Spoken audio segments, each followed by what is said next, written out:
My sexuality and my my expression, my creativity of who I am, did not fly in my house, and there was a lot of violence about this in my home. I started to say I'm gay, but I thought it sounded so frivolous that I said, I just want to tell you I'm homosexual. I try to make it sound very, very scientific. But to tell somebody that you're trans, that you identify as female, the world wasn't ready for that then. I mean, when you think that there was no internet, very few books on this subject, you know, television wouldn't touch it, you know, radio wouldn't touch it. We didn't know what the hell was going on, you know. We were just out there being ourselves, claiming our identities, and nobody wanted to believe us or accept it. My father would, you know, I had terrible physical beatings from him, trying to beat this out of me. Most people didn't guess.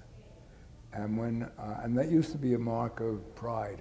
Oh, nobody knows I'm gay. But I was committed then to being gay, and it was a time of revolution in the country, and I became committed to being free. You know, part of the whole civil rights movement, people wanting to be free and women wanting to be free, and we wanted to stop the war and there be peace and love, and being gay was part of this to me.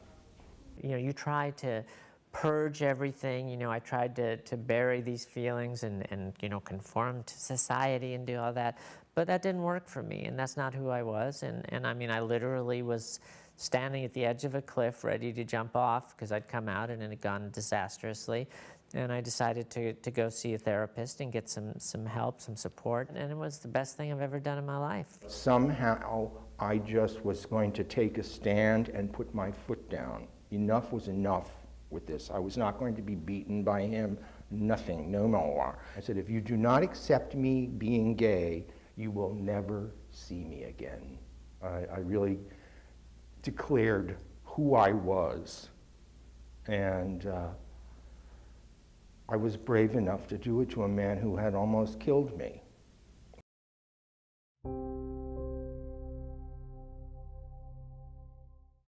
So at 17, my mother kicked me out. I promptly ran away to San Francisco, find an older woman and go to Berkeley.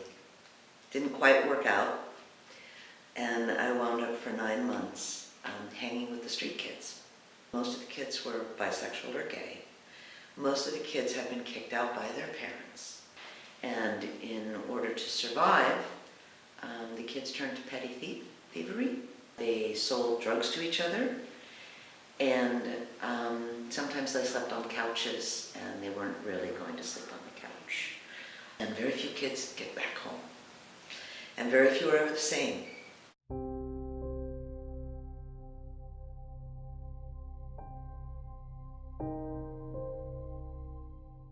I was in a local bar near where I lived, and in a local gay bar, it was more like just friendship. It really sometimes wasn't a hookup, and this young man approached me to help him push his car because he said the engine had died. And the moment I put my hands on the back of the car to help him push it, suddenly 6 of his friends showed up out of the blue, and all 7 of them beat me.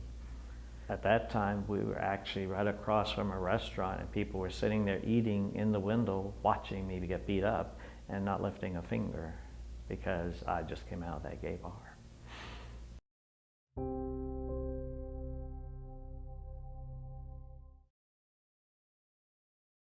Before the AIDS crisis, everyone was kind of crazy and wild. And after the AIDS crisis, everyone grew up. People are starting to get sores, Kaposi sarcoma. People are bruising. People are losing weight, and people are getting scared. You'd hear about a friend of yours who was in the hospital, and you'd go and there would be a skeleton, you know, because people were just losing weight like that and gone. And we didn't know how you could ill. So we didn't know that if you put a fork down on a plate and I touched it, could I get AIDS? In the African American community, it was found out that you were HIV, they didn't want you in church for real. When it was found out that you had AIDS, they basically wouldn't let you in. My roommate in New York at the time, he was on AZT, and I remember one time the side effects were so horrible, a bunch of us were just holding on to him as he screamed because the pain of the side effects of a drug so that he could live longer. And the communities, the lesbians and the gays, they weren't really friends. But when AIDS happened, the women took care of the men as they died, and we became a community. I joined ACT UP and went to protests and screamed, you know, ACT UP, fight back, fight AIDS. We're here, we're queer, get used to it. Took buses down to DC for storming the FDA over slow approval to drugs, you know, going to die-ins, going to kiss-ins, doing anything to get notice. Went down to Washington and the AIDS quilt was there. There were panels to people I didn't know had died. And I would be finding out then, at that moment, that they were dead and gone.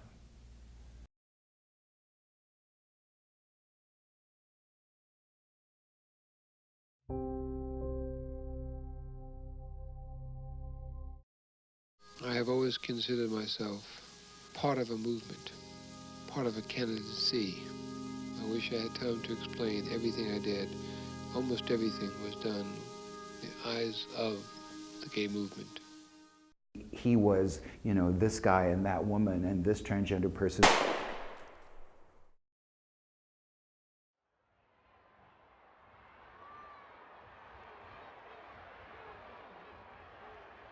They were determined to show that they were not going to take this sort of treatment and that people couldn't get away with just shooting gay people and get off of the hook, which is what had happened. I'm not necessarily proud of the fact that there was violence and that things were destroyed and a lot of people were injured. But, you know, for example, the policemen that night had put black tape over their badges so they couldn't be identified, so they could basically get away with whatever they did to people that night. And so those sort of tactics were something that we realized that at that point we weren't going to put up with anymore. Harvey had made it really clear that once you come out of that closet, you don't get pushed back in again. You don't let people, for whatever reason they have, put you back in some place that they're comfortable with. And that only through pushing on through that and being a part of something bigger than yourself and more important than yourself, that's the only way that we would ever get the kind of rights that we deserved and that we needed.